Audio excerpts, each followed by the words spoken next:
नमस्कार दोस्तों, स्वागत है आपका अपने प्लेटफॉर्म एनसीईआरटी बाय विक्रम पर। जैसा कि आपको पता है कि ये एनसीईआरटी के वीडियोज़ ख़ास तौर पर बनाए जा रहे हैं हमारे साथी अध्यापकगण के लिए, ताकि उन्हें एनसीईआरटी को पढ़ाने में किसी प्रकार की कोई समस्या न आए।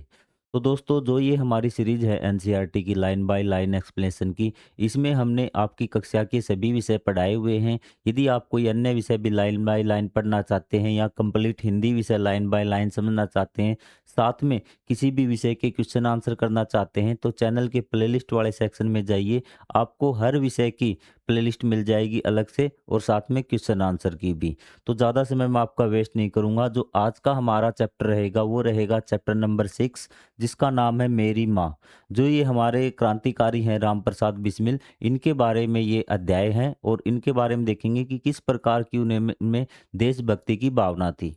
तो चलिए, हमारा अध्याय वो हम लाइन बाय लाइन समझना स्टार्ट करते हैं, ताकि आपके एग्जाम में किसी प्रकार का कोई क्वेश्चन आ जाए, आप हर क्वेश्चन अटेम्प्ट कर सकें, चाहे वो 1 नंबर का आए, चाहे आपका इससे ज़्यादा मार्क्स का आए। तो चलिए शुरुआत करते हैं।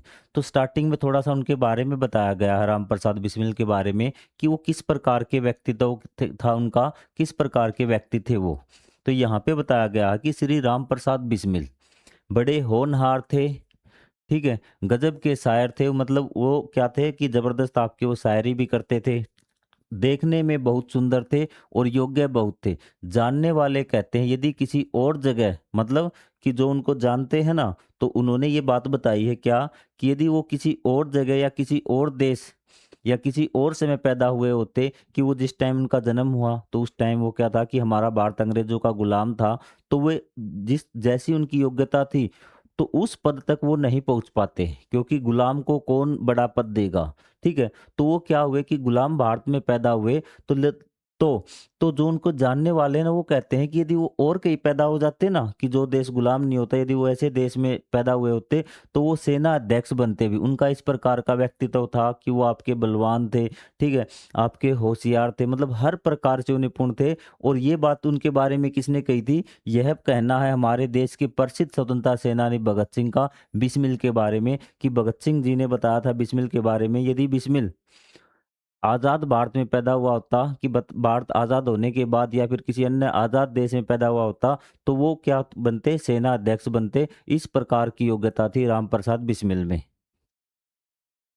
रामप्रसाद बिस्मिल का जन्म जब हुआ, उस समय भारत पर अंग्रेजों का आधिपत्य था। मतलब कि रामप्रसाद बिस्मिल का जब जन्म हुआ ना, तो भारत क्या था? अंग्रेजों का गुलाम था, भारत पर अंग्रेजों का कब्जा था। बिस्मिल छोटी सी आयु से ही भारत की स्वतंत्रता के लिए अंग्रेजों से लड़ते रहे, कि उन्होंने स्वतंत्रता संग्राम में बिल्कुल छोटी सी उम्र में ही भाग लेना स्टार्ट कर दिया था। अंग्रेजों ने उन्हें जेल भेज दिया गया और फांसी की सजा दे दी। जेल में भी उन्होंने अंग्रेजों के अनेक अत्याचार सहे, कि उन्होंने क्या किया, अंग्रेजों ने उन्हें पकड़ लिया और उनको फांसी की सजा दे दी गई। पहले जेल में रखा, जेल में भी उन पे बहुत सारे अत्याचार किए गए और उनको क्या अंततः फांसी दे दी गई। ये रहा कि जेल में भी उन्होंने अंग्रेजों के अनेक अत्याचार सहे। जेल में रहते रहते ही उन्होंने चोरी छिपे अपनी आत्मकथा लिखी और अंग्रेजों से बचते बचाते जेल से बाहर भेजते रहे भी। तो क्या था, जिस टाइम वो जेल में थे ना, तो जेल में ही क्या था कि लिखने का साधन था, कि वो अपने जीवन के बारे में लिखे और उसके कुछ पेज किसी दूसरे कैदी, जो कैदी रिहा हो रहा, उसके माध्यम से वो बाहर भेजते रहे, या उनसे कोई मिलने आता उसके जरिए वो बाहर भेजते रहे। उनके साथियों ने उसे प्रकाशित भी करवा दिया। इसका नाम रखा गया निज जीवन की एक छटा।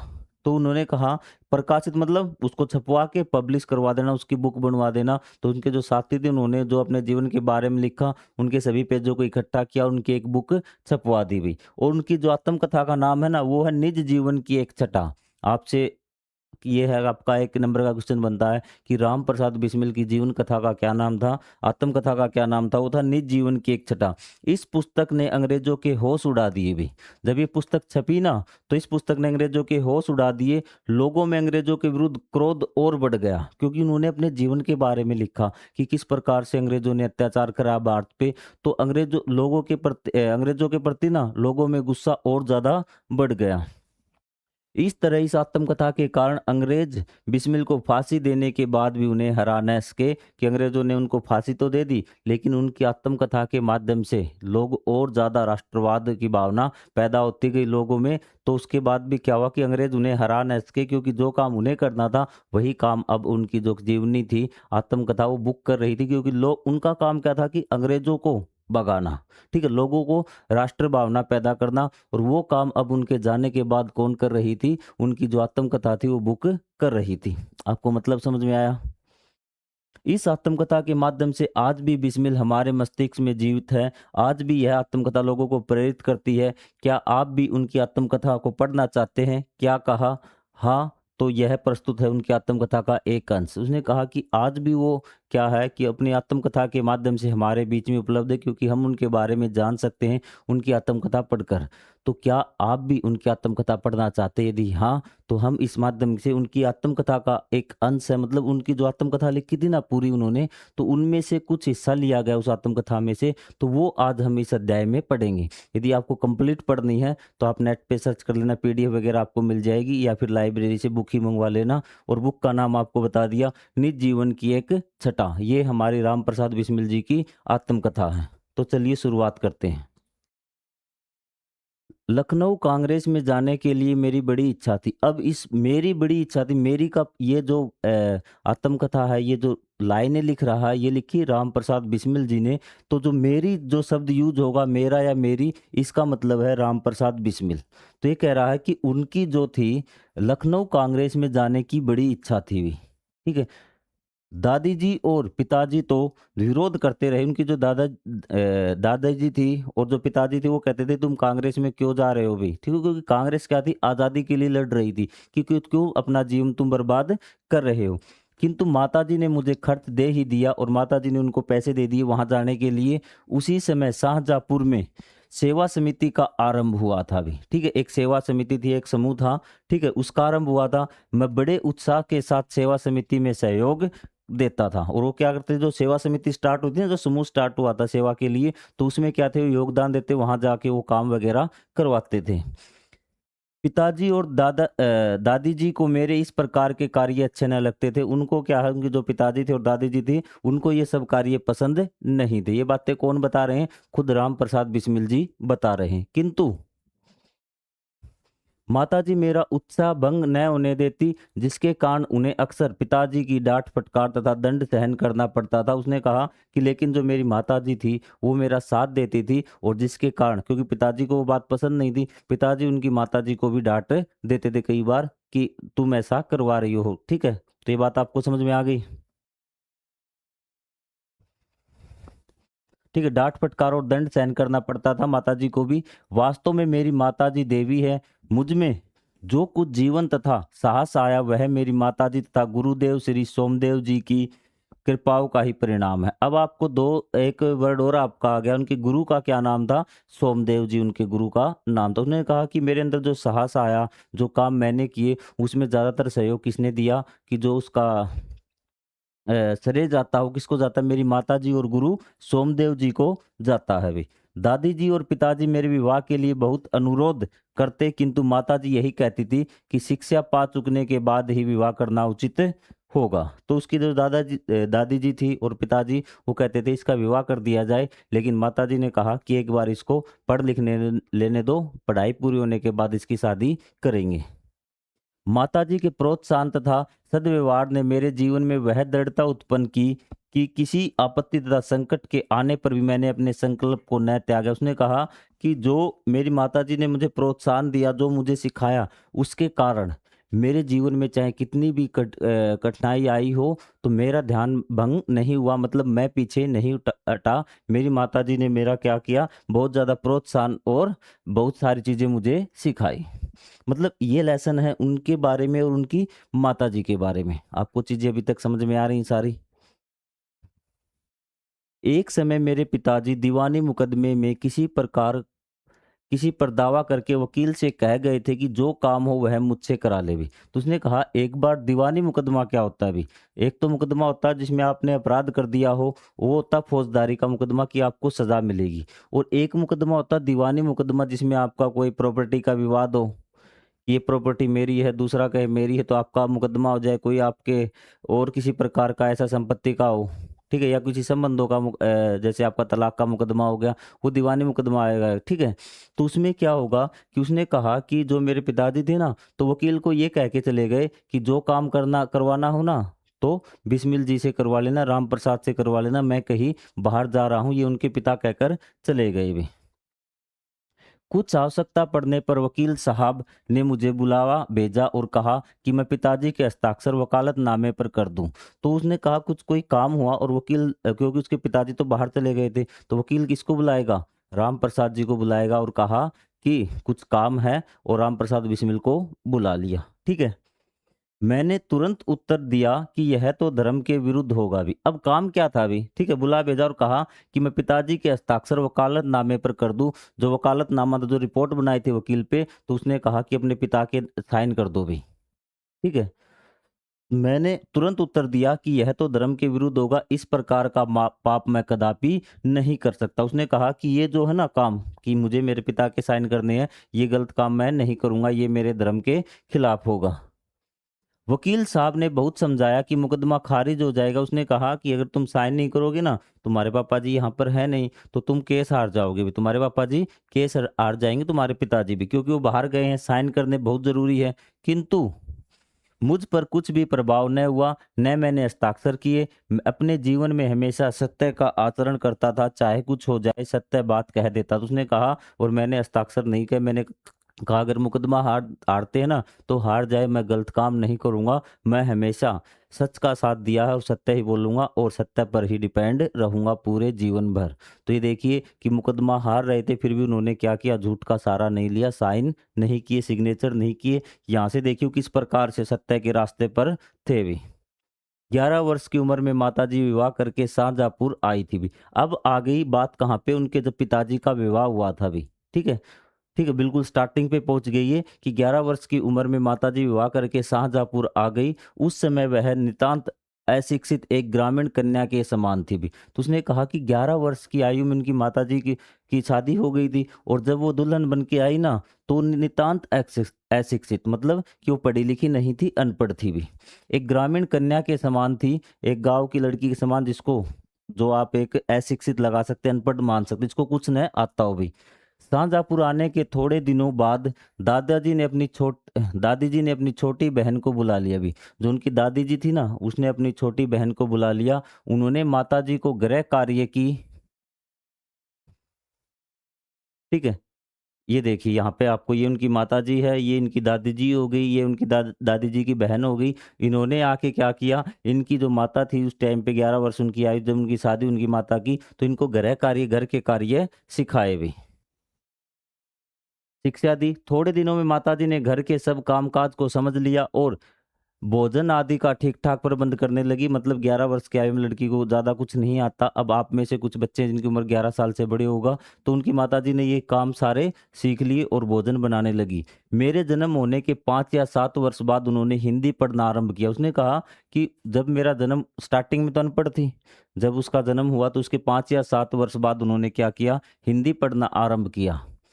पढ़ने का शौक उन्हें खुद ही पैदा हुआ था, ये नहीं किसी के कहने पे, वो खुद से ही पढ़ना चाहती थी, इसलिए उन्होंने पढ़ना स्टार्ट किया। मोहल्ले की सखी सहेली जो घर पर आया करती थी, उन्हीं में जो शिक्षित थी, माताजी उनसे अक्षर बोध करती थी, मतलब अक्षर सीखती थी। ये क है, ए है, जो उसकी कुछ सहेलियाँ थी उसकी माताजी की, वो उनमें से जो पढ़ी लिखी थी, उनसे वो कुछ बातें सीखती थी, कि अक्षर बोध मतलब अक्षरों के बारे में समझती थी। इस प्रकार घर का सब काम कर चुकने के बाद जो कुछ समय मिल जाता, उसमें पढ़ना लिखना करती थी। तो उसने कहा कि जो घर का जो सारा काम होने के बाद जो खाली समय मिलता, तो उसमें वो पढ़ना लिखना सीखती थी। परिश्रम के फल से थोड़े ही दिनों में वह देवनागरी पुस्तकों का अध्ययन करने लगी। मतलब उनको देवनागरी, मतलब जो हिंदी में, हिंदी की लिपि आपकी देवनागरी, तो उसको अक्षरों की पहचान होगी, वो उनको पढ़ने लगी। मेरी बहनों की छोटी आयु में माताजी ही शिक्षा दिया करती। उसने कहा कि मेरी बहनों को, उनकी जो बहनें थी, उनको क्या था, उनकी माताजी ही पढ़ाने लगी भी। पहले तो खुद सीखा उनकी माताजी ने, और अब वो उनकी जो छोटी बहन उनके बाद में पैदा हुई उससे, तो उनको खुद ही पढ़ाती थी। जब से मैंने आर्य समाज में प्रवेश किया, माताजी से खूब वार्तालाप होता भी। तो उसने कहा जब मैंने आर्य समाज, एक ये मान लीजिए कि एक समूह था, ठीक है? तो उसमें उन्होंने प्रवेश लिया, उनकी कुछ अलग मान्यताएँ थी, इस प्रकार से हमें जीवन जीना है। तो ये मान लीजिए आप सिर्फ़ आर्य समाज याद रखिए कि उन्होंने आर्य समाज में प्रवेश किया। माताजी से खूब बातचीत होती। उस समय की अपेक्षा अब उनके विचार भी कुछ उदार हो गए हैं। तो उन्होंने कहा कि अब उनके विचार कुछ उदार होता है, थोड़े से और करुणामय होना भी, ठीक है? थोड़ी-सी और दया भावना आना भी।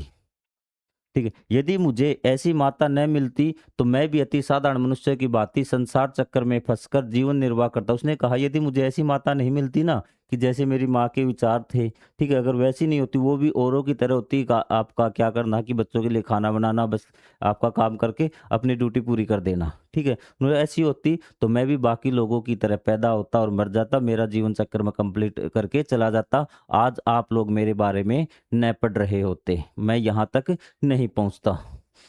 शिक्षा आदि के अतिरिक्त क्रांतिकारी जीवन में भी उन्होंने मेरी वैसी ही सहायता की। उसने कहा कि शिक्षा के समय तो उन्होंने मेरी सहायता की ही की, लेकिन जब मैं देश के स्वतंत्रता संग्राम में कूद पड़ा, मतलब स्वतंत्रता आंदोलन स्टार्ट होने लगे, उनमें भाग लेना लगा, तो उन्होंने भी मेरी सहायता की, जैसी मेजनी की उनकी माता ने की थी। मेजनी भी आपका शायद ये इटली से बिलोंग करते हैं, वहाँ से मेजनी भी आपका इटली देश है आपका, तो महत्वपूर्ण व्यक्तित्व है एक विश्व के। उनकी माता ने भी क्या थी, उनकी सहायता की थी। कहता है जिस प्रकार मेजनी की माता ने उनकी सहायता की थी ना मेजनी की, उसी प्रकार मेरी माता ने मेरी सहायता की।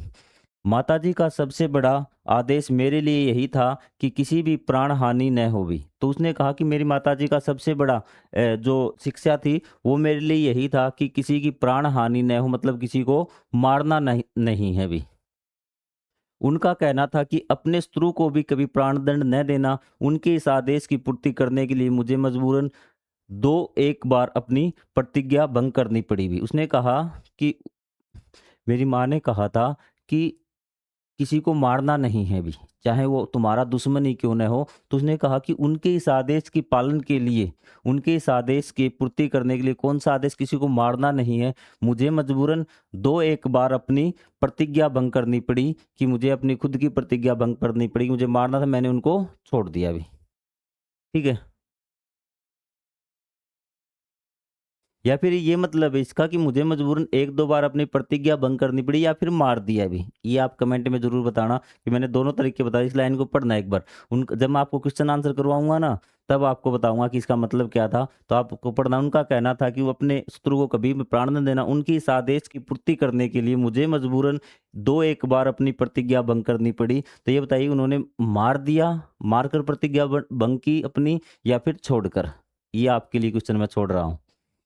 जन्मदात्री जननी, इस जीवन में तो तुम्हारा ऋण उतारने का प्रयत्न करने का भी अवसर न मिला भी। ये कहता है कि जब उनको फांसी की सजा हो गई ना, जब बिस्मिल जी को फांसी की सजा हो गई, तो उस समय ये लिख रहे हैं कि हे जीवन देने वाली माता, कि इस जीवन में तो तुम्हारा ऋण उतारने का प्रयत्न करने का भी अवसर न मिला। कि जो ऋण उतारने का मतलब कि हम जब माता पिता हमें बचपन में हमारा ध्यान रखते, पढ़ाते लिखाते, और जब वो बूढ़े हो जाते हैं तो हम उनकी सेवा करके उनका ऋण उतारते हैं। तो कहता है कि इस जीवन में तो मुझे वो भी नहीं मिला, क्योंकि मुझे तो अभी फांसी हो जाएगी, तो आपकी सेवा मैं कैसे करूँगा। इस जन्म में तो क्या, यदि मैं अनेक जन्मों में भी सारे जीवन पर्यंत प्रयत्न करूं, तो भी तुम्हें से ऊऋण नहीं हो सकता। उसने कहा कि यदि इस जन्म में तो क्या, यदि मैं और भी जन्म ले लूं और उन सारे जन्मों में पूरे जीवन आपकी सेवा करूं, तो भी मैं आपका ऋण नहीं उतार सकता। जिस प्रेम तथा दृढ़ता के साथ तुमने इस तुच्छ जीवन का सुधार किया है वह अवर्णनीय। उसने कहा कि जिस प्रकार से आपने मेरे जीवन को सुधारा है, कि मैं एक साधारण सा बालक था और आपने मुझे इस प्रकार से शिक्षा दी कि उसका आपको वर्णन नहीं किया जा सकता। कि मैं आपको क्या बताऊं कि आपने किस प्रकार से मुझे सुधारा है। मुझे जीवन की प्रत्येक घटना का स्मरण है कि तुमने जिस प्रकार अपनी देववाणी का उपदेश देकर मेरा सुधार किया। उसने कहा कि मुझे पूरी बातें याद हैं कि तुमने किस प्रकार से देववाणी, मतलब कि आपकी ओजस्वी वाणी जो आपके लिए अच्छी हो, तो उसको हम देववाणी बोलते हैं, ठीक है? मतलब आपकी मधुर वाणी को बोल सकते हैं। तो उसने कहा कि किस प्रकार से आपने मुझे शिक्षा देकर सुधारा है, वो सारी बातें मुझे याद हैं। तुम्हारी दया से ही मैं देश सेवा में संलग्न हो सका, धार्मिक जीवन में भी तुम्हारे ही प्रोत्साहन ने सहायता दी। उसने कहा कि तुम्हारी दया से ही हुई, मतलब आपकी वजह से ही मैं क्या उसका कि देश सेवा में शामिल हो सका, कि देश की आज़ादी की लड़ाई में मैं शामिल हुआ आपके कारण ही। धार्मिक जीवन में भी तुम्हारे ही प्रोत्साहन ने सहायता दी। किसने कहा जो मेरा धार्मिक जीवन धर्म में संबंधित, उसमें भी आपने बहुत कुछ सिखाया कि सत्य बोलना है, किसी को मारना नहीं है। तो ये सारी धार्मिक बातें हैं भी। जो कुछ शिक्षा मैंने ग्रहण की उसका भी श्रेय तुम्ही को ही। उसने कहा कि जो कुछ मैंने सीखा है भी, उसका भी श्रेय क्या है, वो भी आपकी वजह से ही हुआ है। जिस मनोहर रूप से तुम मुझे उपदेश करती थी, उसका स्मरण कर मैं तुम्हारी मंगलमयी मूर्ति का ध्यान आज। उसने कहा कि जिस प्रकार से तुम, वो याद करता है अपनी माता को, और वो कहता है कि जिस प्रकार से तुम मुझे सिखाती थी, वो दृश्य मुझे आज भी बिल्कुल याद है भी, कि तुम मेरे पास बैठी हो, जिस प्रकार से भी उन्हें सिखाती थी, वो सारी चीजें मुझे याद है भी। और मेरा मस्तक झुक जाता है, और जब मैं उस चीज को याद करता हूँ ना, जिस प्रकार से तुम मुझे सिखाती थी, तो आज भी जब याद करता हूँ तो मेरा सिर आपको प्रणाम करने के लिए झुक जाता है। तुम्हें यदि मुझे ताड़ना भी देनी होती, मतलब कई बार डांटना भी होता, तो क्या तो बड़े स्नेह से हर बात को समझा दिया भी, कि बड़े स्नेह प्यार से समझाती थी। मतलब ये नहीं कि थप्पड़ मार दिया, कुछ डांट फटकार दिया, यदि कुछ गलत भी हो गया तो भी मुझे बड़े प्यार से समझाती थी। यदि मैंने दृष्टापूर्ण उत्तर दिया, तब तुमने प्रेम भरे शब्दों में यही कहा कि तुम्हें जो अच्छा लगे वह करो, किंतु ऐसा करना ठीक नहीं, इसका परिणाम अच्छा न हो। उसने कहा कि कभी मैंने गलत बात बोल दी हो तो भी आपने मुझे डांटा नहीं। तुम क्या कहा कि तुम्हें जो अच्छा लगे वो करो, लेकिन बेटा ऐसा करना ठीक नहीं है, ये तुम्हें क्या देगा, कष्ट देगा, इसके कारण तुम्हें समस्या होगी भी। ठीक है कि ठीक है, तुम्हें ऐसा लग रहा है। उसने कहा कि मैंने कुछ गलत बात कह दी ना, कि मैं ऐसा करूंगा कि मान लो मैं कुछ गलत कर रहा हूँ, तो कहता है कोई बात नहीं बेटा। ठीक है, मान लेते हैं कि मैं एक छोटा सा एग्जांपल देता हूँ, शाम को कोई भी चीज़ खानी, कौन सी चीज़, फ्रूट खाने अच्छी बात नहीं होती। उसने कहा कि मैं शाम को फ्रूट खाऊंगा, तो उसने कहा बेटा कोई बात नहीं, खा ले, जैसी तुम्हारी इच्छा खा ले, लेकिन ये तुम्हें रात को परेशान करेंगे। ठीक है, ये मैंने सिर्फ आपको एग्जांपल दिया ताकि आप समझ सको। तो उसने कहा कि फ्रूट खा ले कोई बात नहीं, लेकिन इससे तुम्हें परेशानी होगी, अब तुम्हारी मर्जी है, खाए या नहीं खाए। लेकिन एक पेरेंट्स ऐसा होता कि सेब खाएगा, दो रैपटे जता दिए भी, धप्पड़ जता दिए। तो वैसी नहीं थी, उन्होंने सारी चीजें प्यार से उनको समझाई भी। जीवन दात्री, जीवन देने वाली माँ, ठीक है, तुमने इस शरीर को जन्म देकर केवल पालन पोषण ही नहीं किया, बल्कि आत्मिक, धार्मिक और सामाजिक उन्नति में ही, मैं तुम ही सदैव सहायक रही। उसने कहा कि सिर्फ तुमने मुझे जन्म ही नहीं दिया, ठीक है, जन्म देकर ही मेरी माँ नहीं बनी, तुमने मुझे जन्म भी दिया और मुझे सारी चीजें सिखाई भी। ठीक है, धर्म से संबंधित, समाज में किस प्रकार से रहना, हर प्रकार की शिक्षा आपने मुझे दी भी। जन्म जन्मांतर परमात्मा ऐसे ही माता दे। उसने कहा कि जब भी मैं जन्म लूं तो मुझे ऐसी ही माँ मिले भी।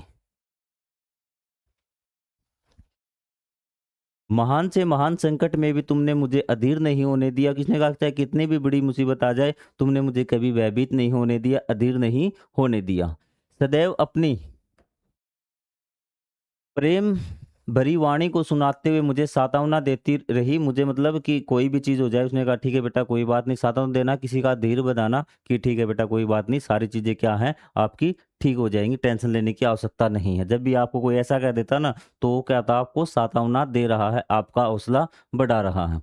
तुम्हारी दया की छाया में मैंने अपने जीवन भर में कोई कष्ट अनुभव न किया। उसने कहा जब भी मैं तुम्हारे साथ रहा तो मेरे जीवन में कोई किसी प्रकार का कष्ट का अनुभव नहीं होने दिया, हमेशा आपका साथ रहा और मैं कभी भी भयभीत नहीं हुआ। इस संसार में मेरी किसी भी भोग विलास तथा ऐश्वर्य की इच्छा नहीं। उसने कहा कि इस संसार में मुझे किसी प्रकार का लोभ लालच नहीं है कि वो चीज़ ले लूँ मैं, कोई भोग विलास करने की। ठीक है, तथा ऐश्वर्य मतलब जो आपको ऐश्वर्य, मतलब ऐश्वर्य की चीजें जैसे आप मांगते हैं ना, मुझे फोन चाहिए, मुझे ये एसी चाहिए, ये चाहिए। उसने कहा इस प्रकार की मेरी कोई इच्छा नहीं है कि बड़ी सी कोठी चाहिए, बड़ा सा बेड चाहिए, किसी प्रकार की मेरी कोई इच्छा नहीं है। केवल एक इच्छा है, वह यह है कि एक बार श्रद्धा पूर्वक तुम्हारे चरणों की सेवा करके अपने जीवन को सफल बना लेता। उसने कहा कि और मेरी कोई इच्छा नहीं है कि मेरे पास पैसा हो, दोनों कोई इच्छा नहीं, मेरी एक ही इच्छा है कि मैं आपकी सेवा करता भी जीवन में। किंतु यह इच्छा पूर्ण होती नहीं दिखाई देती और तुम्हें मेरी मृत्यु की दुख भरी खबर सुनाई देगी। उसने कहा लेकिन ये जो मेरी इच्छा पूरी होती दिखाई नहीं दे रही, क्योंकि मुझे तो फांसी हो जाएगी, तो मैं आपकी जीवन भर सेवा कैसे करूंगा, लेकिन अब तो आपको मेरी मौत की खबर सुनाई जाएगी। माँ, मुझे विश्वास है कि तुम यह समझकर धैर्य धारण करोगी कि तुम्हारा पुत्र माताओं की माता या भारत माता की सेवा में अपने जीवन को बलि देवी की भेंट कर गया भी। तो उसने कहा कि जब ये तुम्हें खबर सुनाई जाएगी ना, तो अपनी माँ से कह रहा कि माँ, मुझे विश्वास है कि तुम यह समझकर, इतनी ज्यादा दुख तो होता है माँ को, लेकिन तुम धैर्य धारण करोगी कि आपका जो बेटा है उसने अपने जीवन का बलिदान माताओं के माता, ठीक है, तो मतलब कि जो आपके पूरे भारतवासियों की माता भारत माता के लिए अपने जीवन का न्यौछावर किया है। तो ये बात समझ में आ रही है आपकी कि तुम्हारा पुत्र माताओं की माता मतलब भारत माता की सेवा में अपने जीवन को बलि देवी की भेंट कर गया, मतलब उन्होंने अपने जीवन को न्यौछावर कर दिया और उसने तुम्हारी कोख कलंकित न की हुई। उसने कहा कि ऐसा नहीं कि तुम मुझे ऐसे भी किसी जुर्म में फांसी हो रही है, जैसे गणनात्मक जुल्म में फांसी हो रही है, मैं देश पर शहीद होने जा रहा हूँ, देश के लिए अपनी जान दे रहा हूँ, अपनी प्रतिज्ञा पर दृढ़ रहा। जब सवा दिन भारत का इतिहास लिखा जाएगा, उसने कहा कि जब भारत आज़ाद हो जाएगा और भारत के इतिहास के बारे में हम लिखेंगे भी, ठीक है, जब भी कभी लिखा जाएगा भारत के इतिहास के बारे में, तो उसके किसी पृष्ठ पर उज्जवल अक्षरों में तुम्हारा भी नाम लिखा जाएगा। उसने कहा कि उसके उज्जवल अक्षरों में ना तुम्हारा भी नाम लिखा जाएगा कि ये राम प्रसाद बिस्मिल की माता जी हैं।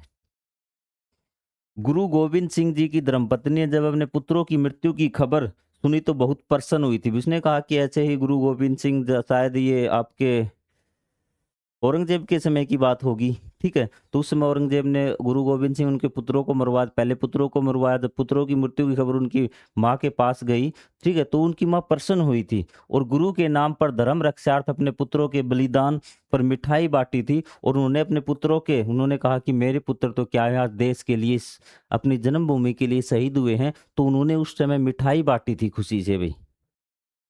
जन्मदात्री वर दो कि अंतिम समय में मेरा हृदय किसी प्रकार विचलित न है। उसने कहा कि मुझे वर दो, ये वरदान दो, कि ये मुझे आशीर्वाद दो कि मेरा जो हृदय है, मैं फांसी पर चढ़ने जा रहा हूँ, अब भी मेरा हृदय है वो विचलित न हो भी।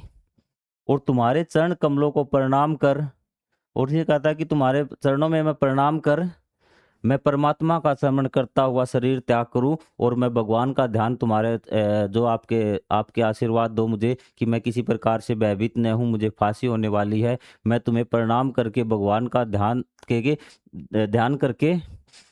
करता हुआ शरीर का त्याग करूं, मतलब फांसी पर मैं चढ़ जाऊं। आपको लेसन समझ में आ गया, किसी प्रकार का कोई आपको डाउट नहीं होगा। तो ये है आपके राम प्रसाद बिस्मिल की आत्मकथा। ये इनके परिचय में ये देख लीजिए, आप देखना चाहते हैं आपके चेहरे पर तेज, ये तो आपकी फोटो है, वास्तव में इनके चेहरे पे कितना तेज रहा होगा अभी।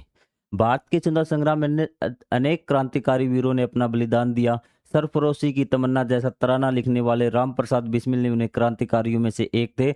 जो आपकी सरफरोशी की तमन्ना अब हमारे दिल में है, ये आपने सॉन्ग सुना होगा, वो किसने लिखा? राम प्रसाद बिस्मिल जी ने लिखा है, जन्म 1897 में। और ये देखिए 27 और 3 30 साल की उम्र में उन्हें फांसी हो गई थी, ठीक है। मात्र 30 वर्ष की आयु में अंग्रेज सरकार द्वारा उन्हें फांसी पर लटका दिया गया। असाधारण प्रतिभा के धनी राम प्रसाद बिस्मिल एक अच्छे कवि और लेखक भी थे। उन्होंने अनेक पुस्तकें लिखी जिनमें उनकी आत्मकथा काफी चर्चित रही। मेरी माँ उनकी आत्मकथा का ही एक अंश है। जो ये अध्याय है आपका मेरी माँ, उनकी आत्मकथा में से ही एक अंश है। एक दो हमने कुछ लाइनें ले ली और वो आपके पाठ के अध्याय में ये लगा दी। तो आपको मैं आशा करता हूँ ये अध्याय अच्छी तरह से समझ में आ गया होगा। फिर भी कोई डाउट है तो आप कमेंट करके पूछ सकते हैं। मिलेंगे हम अगले वीडियो में आपके क्वेश्चन आंसर के साथ। तब तक के लिए जय हिंद, जय Bharat. Thank you very much.